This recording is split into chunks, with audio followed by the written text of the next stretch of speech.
L'innovation, c'est toujours une part de prise de risque, mais on se rend compte, encore une fois, dans les mondes comme le mien, que la véritable prise de risque, c'est de ne pas en prendre. Et pourquoi? Parce que vous vous rendez compte que très vite, tout ce que vous maîtrisez, tout ce que vous contrôlez, tout ce que vous êtes capable d'évaluer, tout ce qui donc n'est pas une prise de risque, est forcément évalué, contrôlé et compris par votre adversaire. Ce qui veut dire qu'à chaque fois que vous avez tout identifié, vous avez permis à votre adversaire de tout identifier également.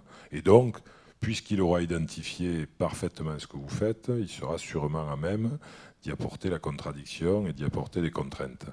Donc l'idée même de l'innovation, c'est ben, si je veux surprendre mon adversaire et peut-être dans certains cas me permettre de le mettre en difficulté à tel point que je vais le battre, ben, il faut que j'aille sûrement chercher dans des directions où lui-même n'a pas cherché.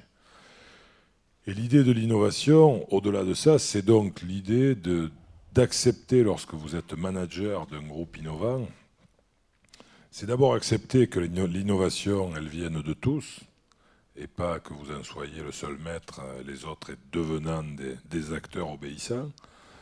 Mais c'est surtout que vous puissiez par moment accepter l'idée de ne pas maîtriser, de perdre le contrôle. Et ça, je crois que, bon, monsieur parlait des chercheurs, le propre même du chercheur, c'est d'être hors contrôle. C'est justement, si tout est contrôlé, on ne découvrait, si on avait voulu contrôler Christophe Colomb, il n'aurait sûrement pas abouti en Amérique. Parce que c'était pas là qu'il voulait aller, parce que c'était pas comme ça qu'il avait construit son parcours. Et c'est justement parce qu'il s'est laissé guider peut-être par des intuitions, des opportunités, voire peut-être parfois même il a subi les événements. Je crois que c'est véritablement ça. Et quand on veut être conquérant, ben, il faut accepter que les choses vous échappent. Il faut accepter que celui à côté de vous puisse faire quelque chose ben, autrement que vous, comme vous l'auriez fait vous-même. Et que par moment, vous avez la sensation que ça ne va pas dans le bon sens.